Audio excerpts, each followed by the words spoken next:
ये सत संदेश पहुंचा। परमेश्वर ने असीम रजा की है आपके ऊपर पुण्यात्माओं। अभी आप बालक हो, इस मार्ग में अध्यात्म मार्ग के अंदर अभी आप बच्चे हो। जिस समय आप इस ज्ञान से परिचित होंगे, परमात्मा हमें क्या समझाना चाहते थे और हमें क्या बताने के लिए आए थे और हम कर क्या रहे थे, हमने करना क्या चाहिए था, उसमें आपका कलेजा भरभरा होगा। आपको पिछला गया हुआ जीवन नरक दिखाई देगा और इतना पश्चाताप बनेगा, आपकी आत्मा सिर उठेगी। अब जैसे किसी ने नशा कर रखा, चाहे वो सांप के पास पड़ा हो, वो दूसरी बात उसको डस नहीं रहा, लेकिन जब उसकी आंखें खुलेंगी, होश में आएगा, उसका कलेजा हिल जाएगा। तो हम काल के लोक में पड़े हैं। ये डसे कब गया उसकी मर्जी, लेकिन हम उसके विवश होकर उसके आगे पड़े हैं। अब उस सर्प के इस काल से परमात्मा बचावेगा। सतनाम और सारनाम की जड़ी आपको देके इसके विष को निष्क्रिय करेगा। जो इस दास के अतिरिक्त इस विश्व में वह जड़ी नहीं है, या उन महापुरुषों के पास थी जिनको भगवान मिले थे। उस समय उन महापुरुषों की हमने कदर नहीं करी। वो चले गए जब हम अनुयायी बन गए लाखों की संख्या में, लेकिन संत के रहते उसका आदर और उसकी प्रत्येक बात पर गहराई से सोचना चाहिए और अमल करें तो लाभ उठा लिया जाता है। तो पुण्यात्माओं, हम ऐसे गंदे लोक में रह रहे हैं। चाहे यहाँ का प्रधानमंत्री बेशक आपने कितना ही अच्छा दिखाई देता हो, लेकिन उस जीव का कोई आधार नहीं है। कबीर सब जग निर्धना, धनवंता ना कोय, धनवंता सो जानियो जिस पर राम नाम धन होवे। जो वर्तमान के अंदर सत साधना नहीं कर रहे हैं, चाहे वह कितने धनी हो, कितने उच्च पोस्ट प्राप्त है, उन जीवों का भविष्य नरक में है। बहुत बुरा होगा उनके साथ। अब उनको ये ज्ञान होगा जो कि एक मानव को, प्रत्येक प्राणी को होना चाहिए कि जो तू गलतियां कर रहा है इसका तुझे दंड भी भोगना होगा। तो उसके बाद वो प्राणी, बुद्धिमान व्यक्ति, वो गलती किया नहीं करता। आज जो हाहाकार मची है संसार के अंदर, किसी विभाग में जाकर देख लो या किसी और फील्ड में देख लो, एक माया कमाना उद्देश्य बना रखा प्राणी ने। चाहे झूठ बोल के, चाहे रिश्वत लेके, चाहे हेरा फेरी करके। किस लिए? कि कोठी बनाऊंगा, अपने बच्चों को अच्छी शिक्षा दूंगा, उनके लिए कार खरीदूंगा, बैंक बैलेंस बनाऊंगा। पुण्यात्माओं, यह भूल पड़ गई। हम भूल गए विधान को परमात्मा के। मासा घटे न तिल बधे, बिदना लिखे जो लेख, सच्चा सतगुरु मेट करवाई ऊपर मारे मेख। जब तक हम परम संत की शरण में परमेश्वर की रजा ग्रहण नहीं करते, तब तक हम केवल अपना किया कर्म ही प्राप्त करते हैं। उसके अंदर एक नए पैसे का कोई भी परिवर्तन नहीं हो सकता। यदि कोई 2 नंबर का पैसा इकट्ठा करके धनी बनना चाहता है, पुण्यात्माओं, समय आने पर उसके लिए बहुत बुरी बनेगी। बहुत से प्रमाण हमारे पास है और प्रत्येक व्यक्ति जब इस ज्ञान को सुनता है, उसको अपने किए कर्म का आभास भी होता है। और जब उसको पता चलेगा कि सचमुच ये कर्म ठीक नहीं है, तो वो त्याग भी देगा। जब तक उसको ये पता ही नहीं लगेगा कि मैं जो कर्म कर रहा हूं ये सचमुच बुरा है, क्योंकि हम जिस क्षेत्र में रहते हैं वहां सभी वही क्रियाएं कर रहे होते हैं, तो हम निश्चिंत हो जाते हैं, सभी कर रहे हैं, नो प्रॉब्लम। लेकिन भाई अपराधों से लाख कर लियो, सबको प्रॉब्लम होगी। तो जैसे एक व्यक्ति जब इस ज्ञान से परिचित हुआ। ज्ञान से भी तभी परिचित हुआ जब उसका सर्वनाश हो लिया। वैसे तो हम भगवान को एक सेकेंडरी थिंग मानते हैं, देख लेंगे टाइम मिला तो कभी मत्था टेक आवांगे, किसी गुरु जी के पास चले जावांगे, बाकी समय अपना धन कमाएंगे। और वो भी उसके लिए वरदान होता है जब उसके ऊपर ऐसा कहर टूट जाए और भगवान की याद आ जाए। एक व्यक्ति बता रहा था कि मैं घना निकम्मा आदमी था। अब पता चला कि मैं निकम्मा था, जब तक मैं घना अच्छा मान रहा था अपने आप को। मेरी एक टेप रिकॉर्डर की दुकान थी, रिपेयर एंड सेल की। उस समय ये सोनी की कैसेट चली थी, बहुत पुरानी बात है, और वो बहुत कॉस्टली होती थी, 30-30, 35-35 रुपए की आती थी। और मैं वो डुप्लीकेट तैयार करता था एज इट इज, जो मुझे इंक्लूडिंग रिफल और उसका कवर 2 रुपए की पड़ती थी, मैं 32 रुपए लेता था। तो भोली आत्मा 35 की बजाय 32 में मेरे पास लेने आते थे, और फिर वो कुछ दिनों में खराब हो जाती। तो मैं कहता भी देख ले कंपनी की है, मैं क्या करूं, तेरे टेप में गड़बड़ होगी। बहुत से पैसे इकट्ठे किए, इकलौता पुत्र था, सोचा था बच्चे को घना धनी बनाकर मरूंगा, इसको सारी सुख दूंगा। वो बच्चा ही बीमार हो गया, लड़का इकलौता पुत्र था। आसपास के डॉक्टरों को दिखाया, इलाज शुरू हो गया। इसके पैरेलल झाड़े झपटने वालों के पास भी, और अपनी जो पूर्व पूजा करते थे उनके परंपरागत पूजाएं थी, वहां भी सब क्रियाएं करवाई। ऑल इन वेन, सब असफल रही, और पैसा बाढ़ की तरह भुन रहा था। फिर बच्चा बहुत कमजोर हो गया। 1 वर्ष लगभग ट्रीटमेंट ऐसे ही चलता रहा। कभी थोड़ी सी राहत मिल जाए, फिर ज्यादा हो जाए, फिर राहत मिल जाए। जो मैंने पैसा कमाया था वो सारा का सारा जा रहा था, लेकिन मेरी समझ में नहीं आ रहा था। अब फिर कमा लूंगा एक बार, बेटा ठीक हो जाओ। फिर क्या पता चला कि उसके दोनों किडनी फेल होगी। ऑल इंडिया इंस्टीट्यूट दिल्ली ले गया। उन्होंने बताया कि अति शीघ्र ट्रांसप्लांट कराओ, नहीं तो बच्चा नहीं बचेगा। जैसे तैसे किसी से कह सुनकर और एक गुर्दा प्राप्त किया, कोई सब इच्छा से दान करने वाला मिल गया। फिर भी उसके खर्चा बहुत हुआ, यानी उस समय 3.5 लाख रुपए मेरे उस गुर्दा के बदले बदलाने में लग गए, और पहले और खर्च हो लिया गना। जो मेरे पास धन था, वो मकान था, वो सब बेच दिया, किराए पर रहने लग गया। अब बेटा ठीक हो जाए, फिर कमा लूंगा। तो कहने का भाव ये है कि लड़का स्वस्थ हो गया, गुर्दे सफल हो गया गुर्दा उसका। फिर गांव में एक प्लाट था, वो बेचकर शहर में छोटा सा मकान भी बना लिया। बच्चे के विवाह की तैयारी थी, अच्छी शिक्षा ग्रहण करवाई थी उसको, और अच्छी नौकरी की अपॉइंटमेंट भी उसकी होगी थी। विवाह की तैयारी कर रहे थे, खूब सारी धूमधाम से कार्य किए जा रहे थे। वो लड़का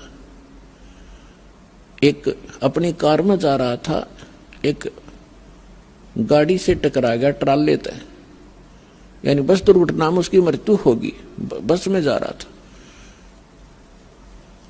अब इकलौता पुत्र था, जिसको सुखी देखना चाहता था, दुनिया को लूट रहा था।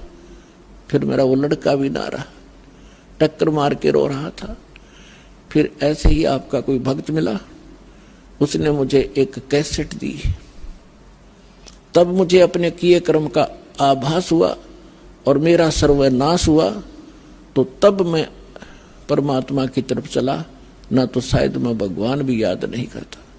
तो पुण्यात्माओं, परमात्मा कहते हैं, तुमने दरगाह का उस मैल नहीं देखा, धर्मराज के तिल तिल का लेखा। तुमने वहां देखा नहीं भगवान का, वहां कैसे अकाउंट होता है। एक पाई भी एक नए पैसे का वहां हेरा फेरी नहीं होगी। आपका किया कर्म एज ए फिल्म आपके सामने चल पड़ेगा। जहां आप ना नौकर करोगे, यस करते चलोगे तो ठीक है, जहां ये कहोगे ऐसा मैंने नहीं किया, फिल्म चला देगा धर्मराज। क्योंकि एक हमारे अंदर फीड होती है, एक उसके पास फैक्स हो जाती है डेली। तो जब आपको ये ज्ञान होगा कि ऐसा जुल्म क्यों करें जो भोगना इतना बुरी तरह पड़ता है,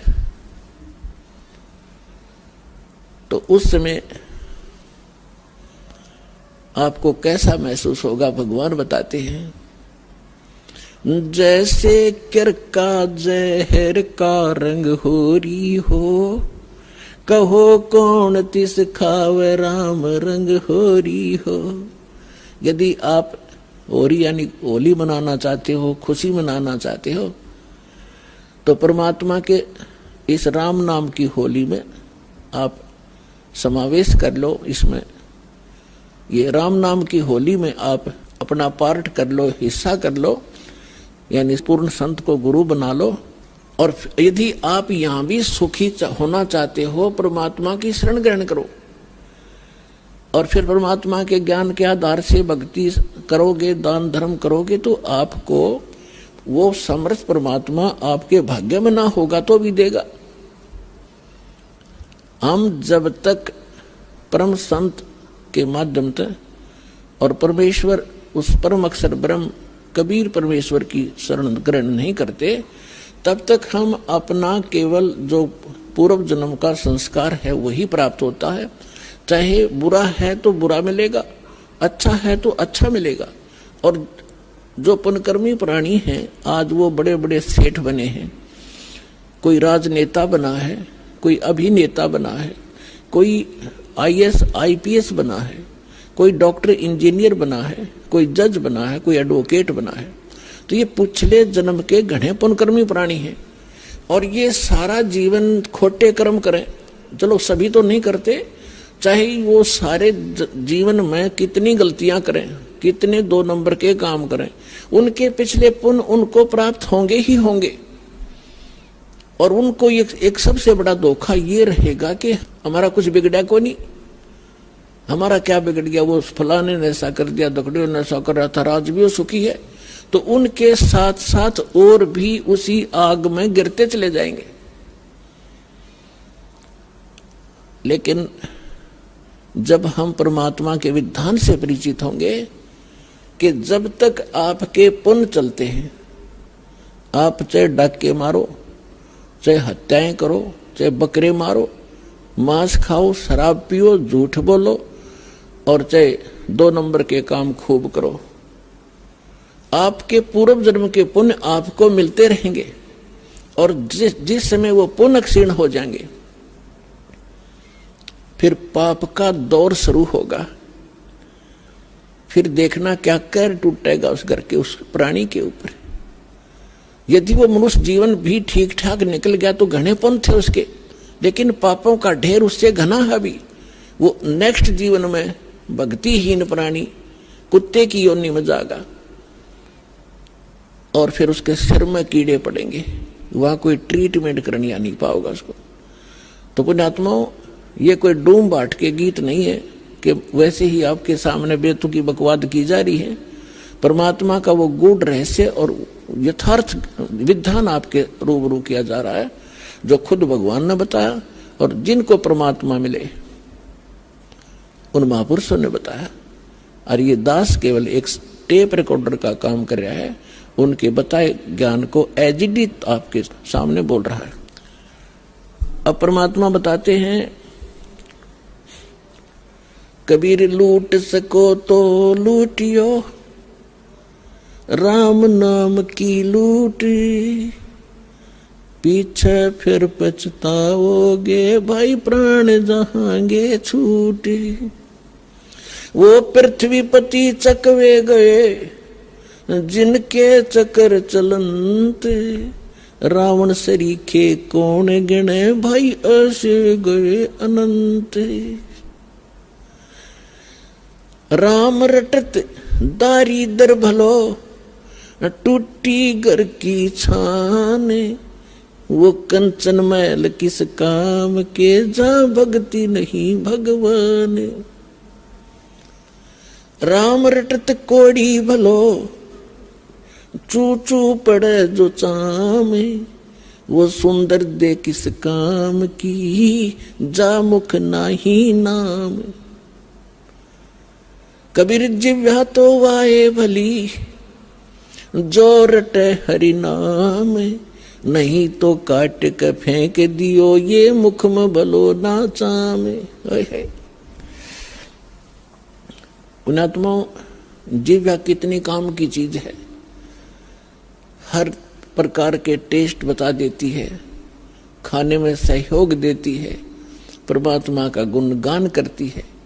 यदि हम इसका यथार्थ यूज नहीं करते, सही प्रयोग नहीं कर रहे हैं, जैसे सारा दिन झूठ बोले, पेट के लिए अटपट करते हैं, किसी का गलत गवाही देकर उसको सजा प्राप्त करवा देते हैं अपनी इस जुबान से, तो ये जुबान आपके लिए सबसे बड़ी दुश्मन से होएगी। और अगले जन्म में आपको पशु योनि में भेज दिया जाएगा। जुबान होगी लेकिन इसको आप बोल नहीं सकोगे। तो परमात्मा कहते हैं यदि भक्ति नहीं करते हो, परमात्मा की गुणगान नहीं करते हो, इसके अतिरिक्त आप केवल रोजी रोटी या किसी अन्य को सताने के लिए जिह्वा का प्रयोग करते हो। कबीर साहब कहते हैं हितै पराई आत्मा जीभ बांध तलवार।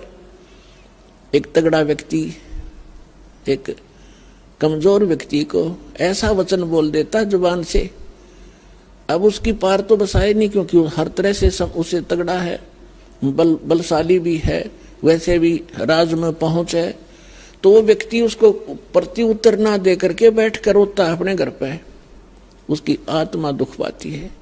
तो उसने उस जीभ से तलवार का काम कर दिया, उस आदमी की आत्मा काट दी। उसका उसके बैड काउंट में लिखिएगी, बेशक वो गरीब ना बोल सकता, परमात्मा सारी सुनता है। कहते हैं चिट्टी पायल बाजा पैर, साहिब सुनता है सब लहर। तो इस प्रकार हम इन सभी क्रियाओं से जो परिचित होंगे, उसके विषय में बताया है कि फिर हम ये गलतियां नहीं करेंगे और हम केवल भक्ति करेंगे। तो परमात्मा बताते हैं कि जब आप भक्ति ना करके और अन्य किसी भी विषय पर चर्चा करोगे, आपको ये बात याद आवेगी, क्यों टाइम वेस्ट करा। अपने कोई भक्ति करेंगे या नित्यनेम करेंगे या मंत्र जाप करेंगे, ना अपनी कोई पुस्तक धार्मिक वो पढ़ेंगे, उससे पुण्य बनेंगे। इसके अतिरिक्त हम जो भी करते हैं बोलते हैं वो व्यर्थ है, वो यूजलेस है। इसलिए सभी संतों ने इस बात को समर्थन दिया है कि परमात्मा की भक्ति करो, बाकी आप जितना भी क्रिया इसके अतिरिक्त करते हो ये आपको लाभ नहीं देगी। मन तो सुख के सागर बस रे भाई, और न ऐसा यस रे भाई। 60,000 सगड़ के होते, कपिल मुनीश्वर खाए। कपिल मुनीश्वर ने खा लिए वह। एक सपुत्र उतान पात का, वो परमात्म पद पाए। मन तू सुख के सागर बस रे, जा और न ऐसा यस रे। कहते हैं एक सपुत्र उत्तान पात का ध्रुव और परमात्म पद पाए, और 60,000 सुगड़ के को बंदी थे। कहते यही मार खा गए। अब जैसे आप जिन लोकवेद सुन रखा था, ध्रुव पार हो गया, प्रहलाद पार हो गया, फलाना पार हो गया, और यदि हम बतावें कि रविदास पार हो गया, फलाना पार हो गया, वह थारा दच्चा नहीं, तो उन्हीं के उदाहरण देने पड़ते हैं कि जैसे ध्रुव पार हो गया, आप मानते हो, तो परमात्मा ने उन उदाहरणों से समझाया है कि तुम भक्ति करने वाला एक का सपुत्र बतेरा, और वो 60,000 का पूरा लंगार बता के काम आया। तो यहाँ परमात्मा कहते हैं सत भक्ति करोगे, ध्रुव से भी अच्छी पदवी पाओगे तुम, जो दास आपको बताने जा रहा साधना।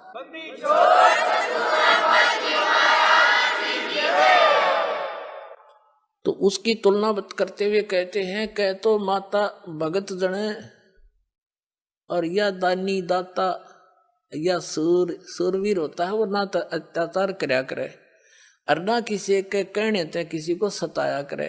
और यदि कोई किसी को दुख दे रहा होगा तो बीच में जाकर खड़ा हो जाएगा, खबरदार जब बकवाद करिए थे। तो कहने का भाव ये है, दूसरे के दुख में दुखी सूरवीर हुआ करते हैं और कुरीतियों का विरोध वही लड़ा करते हैं, अत्याचारों के सामना वही क्या करते हैं। तो इसे तो आदमियों की भी हो सकता। और कहते ना तो माता बांध रहे ले वो अच्छी, अपना शरीर का नाश भी क्यों करे, कुतरू पाड़ के, जो ना भगत हो और ना कोई दान धर्म करने वाला हो और ना कोई सूरवीर हो। कहते फिर वो तो वैसे ही है, बस काम चलाओ सरकार। तो क्या बताते हैं, दुर्योधन से राजा होते संग इकोतर भाई। अब दुर्योधन राजा 101 भाई थे, एक से एक बलशाली, और 11 सोनी सेना साथ चले थी। अंडी पाक रहा था, गीद भी दे ही नहीं खा सकी क्योंकि उसकी माँ की दृष्टि से वो पत्थर का हो गया था। इतना भी पुण्य नहीं ले सका, कोई पक्षी पशु खाकर उसको दुआ दे देता, इतना कर्महीन बन गया था वो। कहते राम नाम पर लाद पढ़े थे, अरना कुछ नहीं भाए। राम नाम पर लाद पढ़े थे, अरना कुछ नहीं भाए। नरसिंह रूप धरे नारायण, खम्भ पाड़ को ओए मन तू। सुख के सागर बस रे भाई, और न ऐसा यस रे। पुणात्माओं, जो अमर कथाएं हैं वो आप तक पहुंची ही नहीं है। ध्रुव और प्रहलाद की ही एक साख लेकर भगवान आपको भक्ति बताना चाहा है, क्योंकि आप इनको मुक्त मानते रहे हो। वैसे ना ध्रुव पार हुआ है ना प्रहलाद पार हुआ है। पार होने का तो टाइम में ही आया है, तीनों चौथा युग में। और ईब सारे पार हो गए, सत साधना होगी और आपका मोक्ष होगा, आपका परिवार भी सुखी रहेगा। फिर क्या बताते हैं, नामदेव नाम निरंजन राते, जाकी छान छवाई। एक पलक में देवल फेरा, वह मृतक गौ जवाई। वन तू सुख के सागर बस रे भाई, और न ऐसा यस रे। भाई काशीपुरी कबीरा होते, ताही लखोरे भाई। काशीपुरी कबीरा होते, ताही लखोरे भाई। बन के 100 बंजारा उतरे, 9 लख बालद आई। मन तू सुख के सागर बस रे भाई, और न ऐसा यस रे। भाई कनक जनेऊ कंद दिखाया, भक्ति करी रविदासा। कनक जनेऊ, कनक माने सोने का, स्वर्ण का। कनक जनेऊ कनक जनेऊ कंद दिखाया, भक्ति करी रविदासा। दास गरीब कौन गत पावे, वो मगर मुक्ति बिलासा। मन तू सुख के सागर बस रे भाई, और न ऐसा यस रे। कहते हैं इन संसारिक अन्य जो राज पद को प्राप्त करके तुम यश प्राप्त करना चाहते हो, यो यश भी यूजलेस है। और भक्ति करोगे तो क्या बताते हैं कि जैसे आज तक परमात्मा के उन पुण्यात्माओं के भी यश पैरेलल चल रहे हैं। जैसे मीराबाई जी का यश है, ध्रुव प्रहलाद का यश है, रविदास जी का यश है, और कबीर परमेश्वर जी की एक दास भी, एक भगवान भी, एक अच्छे नागरिक भी, और एक तत्वदर्शी संत की भूमिका। वो स्वयं सारा ही कुछ, तो ऑल इन वन है परमात्मा थे। तो कहते हैं काशीपुरी कबीरा होते, ताही लखोरे बाई। के और तो तुम जो यश है न भूल जाओ। और कबीर परमात्मा एक दानक दुल्हा गरीब से होते थे, लीला करके दिखाते थे। और केसों से बन जा रहे जिसके, 9 लख बोलद आई। मन तू सुख के सागर बस रे भाई, और न ऐसा यश रे। अगर यश भी है तो इस भक्ति में वो यश है जो एक आदरणीय रहेगा सदा, और वो बच्चे भक्त कुत्ते गधे नहीं बनेंगे, अपने ही स्टेच्यू पर मुत्ते नहीं गए। तो कहने का भाव ये है कि यहाँ भी आपको सहारा मिलेगा तो भक्ति से, और मोक्ष होगा सतलोक चले जाओगे। असली यश वह है कहाँ, शंखो लहर मेहर की उपज कहर नहीं जा कोई, दास गरीब अचल अविनाशी सुख का सागर सोई। फिर क्या बताते हैं, ये संसार समझदा नाही कहंदा श्याम दोपहरे नु, गरीब दास ये वक्त जात है रोवोगे इस पहरे नु। गुणात्माओं कलजा पाटन हो जा दास का। तो ये बातें सुनकर उन महापुरुषों का क्या उद्देश्य था, आपके दुख न देख कर वो आत्मा से रो कर कह रहे हैं कि ये संसार समझदा नाही कहंदा श्याम दोपहरे नु। तुम इन नकली यहाँ के यशों को सुख मान रहे हो और कहते हैं जब सत भक्ति नहीं करी, परम संत की शरण में भक्ति नहीं की, तो गरीब दास ये वक्त जात है, ये समय आपके हाथ से जा रहा मनुष्य का, रोया करोगे इस समय ने, यो फिर नहीं मिलेगा। समझा है तो सिर दर पाओ, भौर नहीं रे ऐसा था। बोलो सतगुरुदेव।